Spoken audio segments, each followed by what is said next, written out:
Alright, welcome back to The Shed. It's Glenn and I here on another episode of Shed Talk. Glenn, 3 topics for tonight. Yeah, let's do it. Political correctness. Yep. Cryptocurrencies. That's a good one. And border closures. Oh, that's an even better one. Yeah, right, let's get into them. Alright, Jace, first topic of tonight, political correctness. Yep. Get the timer ready, 5 minutes, let's go. Don't go 5 minutes. Have I offended you in any way by asking you to start that timer? No. Yeah, you sure? No, look, this is an interesting conversation, right? You and I are probably of a generation where we've grown up and, I don't know, we've seen change, right? Yeah. Obviously. Oh, we have seen change. You know, people say free speech and freedom to express, etc., like that. But we're really, and it's been going on for probably, I don't know, last 5 or 10 years now, political correctness. Yep. Your take on, I mean, if I want to define political correctness, I think it's actually described in a dictionary or online as changing language or something to not cause offence. Yeah. Or hurt the feelings of another person, and it's also around gender language and also around cultural. So, for example, it's what's your cultural heritage, not where are you from. Yeah, see, I find it a bit, and we're from the older school generation, I find it a bit offensive that we've gone this way, to be honest, because back in the day you could ask someone, hey, what's your missus's name? Well, now it's like, oh, do you have You can't. What's your partner's name? That's right. Do you identify as a chair? Yeah. Or do you identify as a human? Or do you what the hell, mate? We're male and female. We've been male and female for 100 years. Yeah. Gay, lesbian, whatever. That's okay if you are that way. But I don't need to ask you if you're that way before I ask you if you're that way. Do you know what I mean? Yeah, I think it's the gone challenge a bit is far, mate. Well, and that's probably another thing that's like gender fluidity or how you identify. But I mean, DMB alphabet. I think political correctness is about the use of language. So it is like literally not. Yeah, like I said, it's not he or how, how's your husband, etc. It's how's your partner. Yeah. It's using non-gender specific words in those But things. It's why? To not cause offence, but To who? to everyone who's a snowflake. That's under 25. and gets offended. Yeah. Did you ever watch Hey Hey It's Saturday, Jax? Yeah. Come on. I know. And he's even come out recently, and if you want to just sidetrack totally, he came out recently and said that, he was offended or, it was very difficult for him to be on that show because it was always, why are people so unkind, and, John Blackman and always are having a dig at him. But where I really struggle with that, it's fine to come out 20 odd years later after those events, right? But at the same time, he continued to return to that show. Absolutely, right? he did. That was his decision. He was promoting himself and his music and everything off the back of that show. So I think it's very difficult to come back so much later and go, well, I was really offended. I mean, at the time, I don't think he was offended at the time. Community standards were not there. Yeah. But everyone's offended today, so he's now offended because people today think what happened 20 years ago should be held to today's standards. How many people laughed at those jokes in Hey Hey? Not just Kamal's jokes, but a lot of other jokes from that era. Kingswood Country. Yep. You're not taking the bloody Kingswood, you wog. Yep. Right? Exactly. Same thing. And that show was on regularly and was watched by Australians. Paul Hogan. Yeah. Another one. Strop. Yeah. And no one was offended then. We're all laughing at it. No. And I remember those shows as a very young kid. Yep. I loved Hey Hey It's Saturday, mate. Yep. I don't look back and go, I was a terrible person for laughing at that. Yeah. That was the times. And Correct. guess what, people? This is the times now. If I want to go, hey, what's your missus's name? Yeah. I don't give a shit whether it's a bloke or not. Just tell me, mate. Who cares? Yeah. It's people. hard. I don't know, man.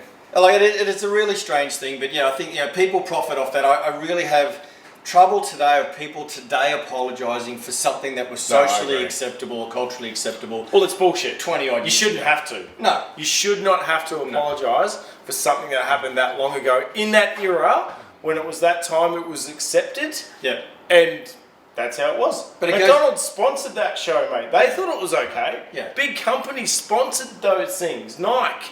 Yep. All of those ran ads while those shows were on. It's a commercial network. Yeah. Exactly It's right. one of the biggest entertainment shows in Australia for many years. I wish you'd come back.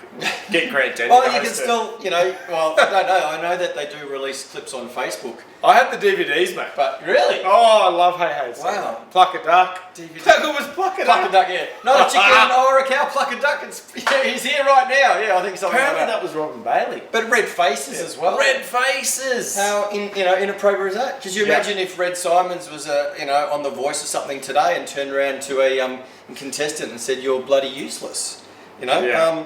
But anyway, that's pretty much 5 minutes. We've got about 4 seconds left. Political correctness is stop fucking apologising for things that you did below, and don't if you get offended by someone calling you a husband instead of partner, get over yourself. And don't even apologise for shit you do now. Yeah. You want to apologise for saying that? Fuck no. All right, let's move on to the next topic. All right, let's move on to topic number 2, and it's cryptocurrencies. So 5 minutes on the clock. Right, you and I started talking about this today before we started filming, and we probably, talked for 15, 20 minutes or more. It was a mass debate. Yeah, we got 5 minutes. So let's go. Cryptocurrencies, your thoughts?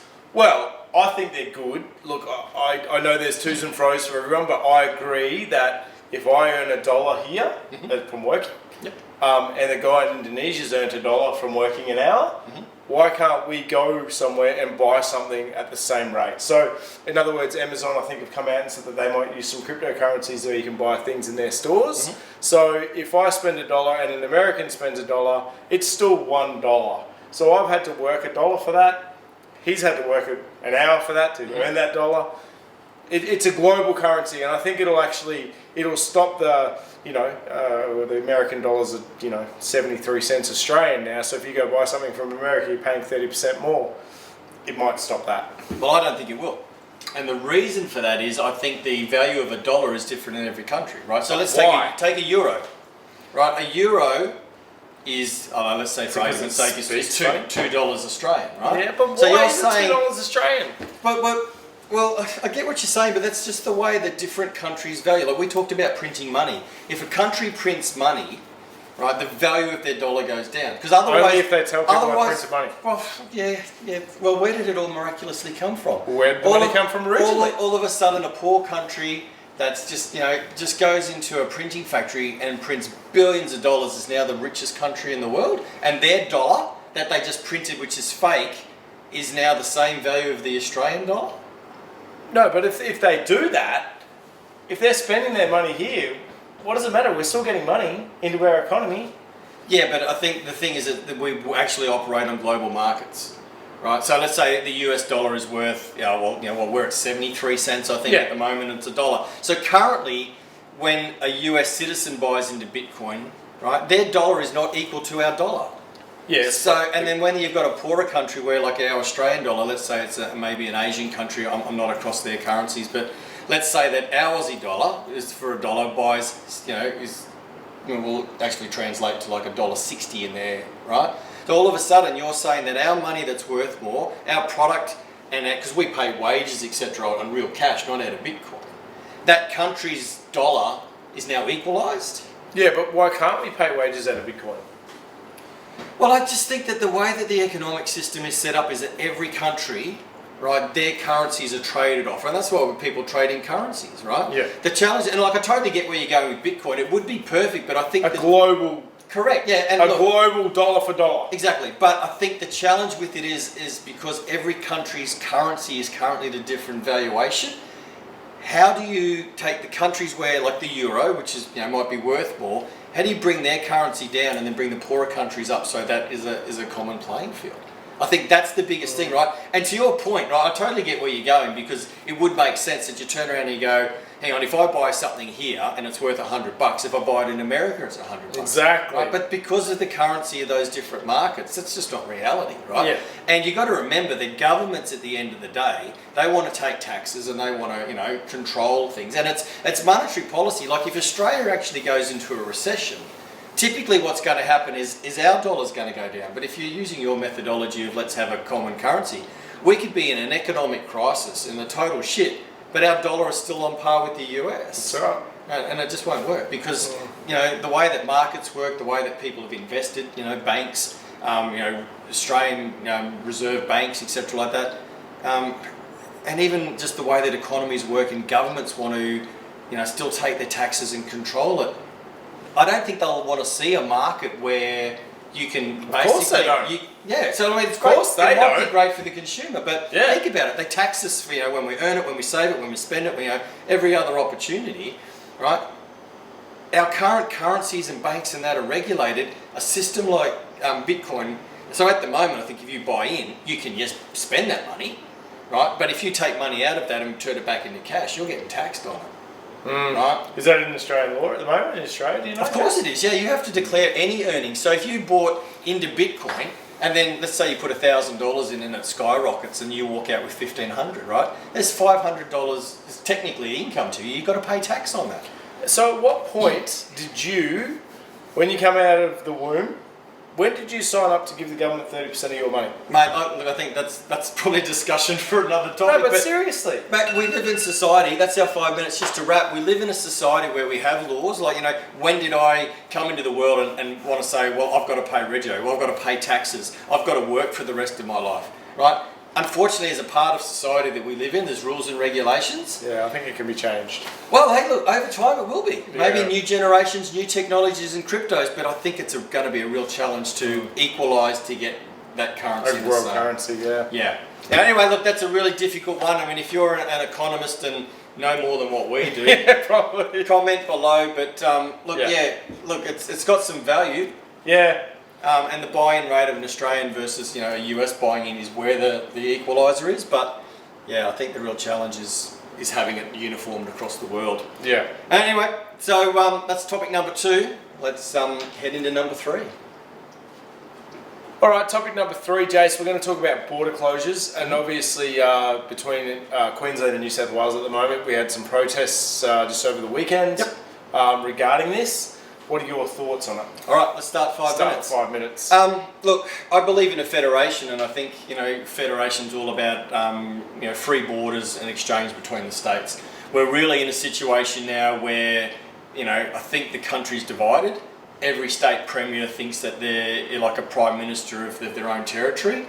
Which officially they are. Well, I mean, that's seems the way it is at the moment. Nobody seems to have a legal challenge to pull down that.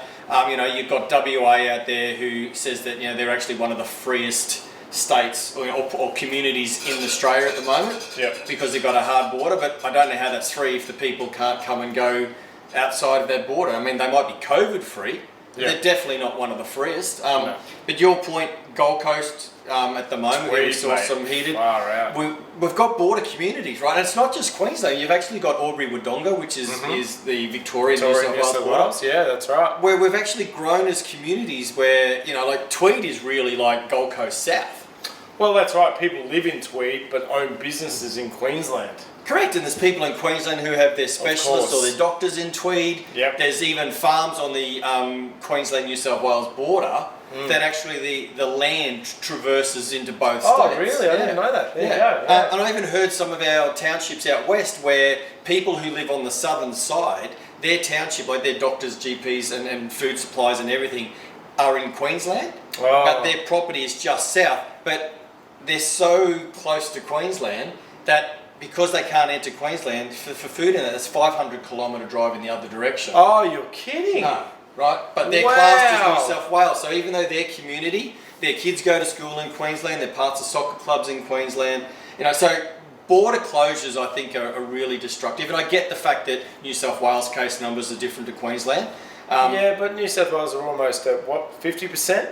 Vaccination. First vaccinations are pretty high and they're on track. Queensland's the second worst performing in the country for vaccination. Because we haven't had a lot of outbreaks, have we?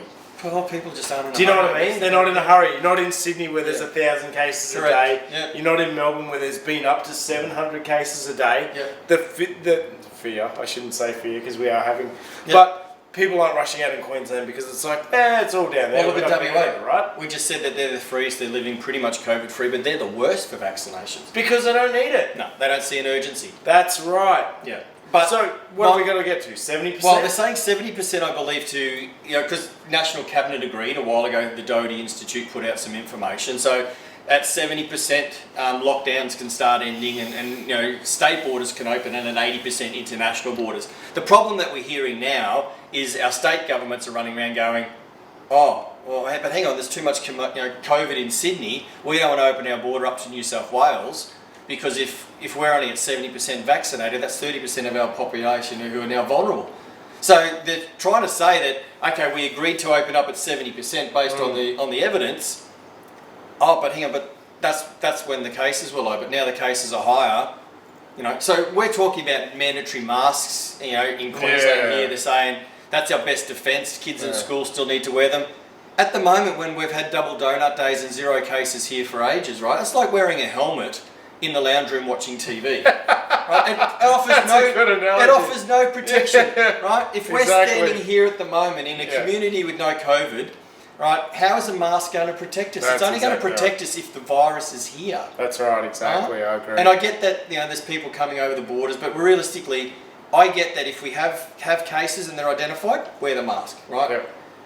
If that's the strategy and that's the advice. But when we've been weeks where there's been suppression in that Indooroopilly cluster, we're pretty much back to the way we were before, that Indro cluster, which masks weren't mandatory. Why are they mandatory now still? Let's go back to 2020 when it first broke, COVID. Yep.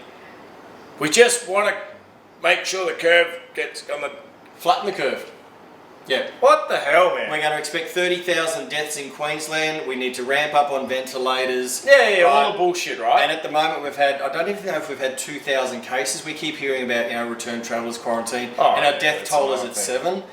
So it seems like even with Delta, like I'm hearing in New South Wales, that the case numbers are increasing, but the hospitalisations are on the decline, because a lot of people have at least had a first vaccination. Right, so they don't get us back. So I think we're heading in the right direction, but I'm just really fearful that I can see the frustration. Back to the topic of border closures. We've got communities that are cut off. There's basically a line through the middle. Yeah, put a line in the sand in the middle of your town. There's zero tolerance, right, for anyone just south of the border to come into Queensland. Yeah, right. And that's tough. So look, that's the 5 minutes. We could talk about that one all days, but look, I really feel, and I can understand why they're protesting. Of course, I'd be protesting too. We're about to lose my livelihood, mate. Yeah, we're at COVID fatigue. We really are. We've had enough.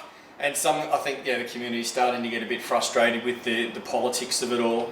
Absolutely. Anyway, go out there and get a jab, get to 70%, and then let's see all of these politicians renege. We'll be part of the 30% that doesn't get jabbed.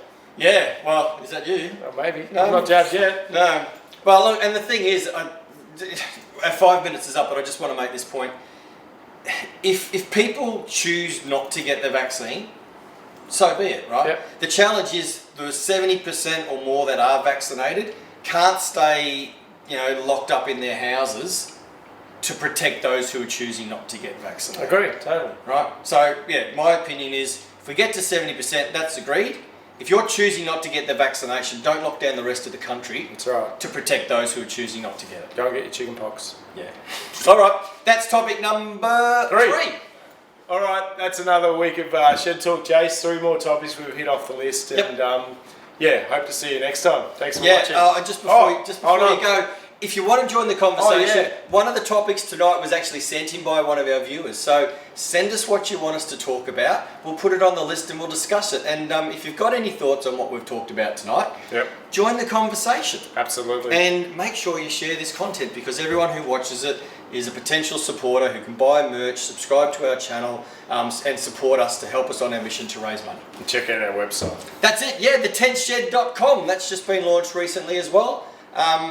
Go get yourself a pair of Ted Shed thongs. Thongs, yeah. G-strings as well. Or jandals if you're a Kiwi. No. Thanks for joining us. See you next time. See ya. Bye.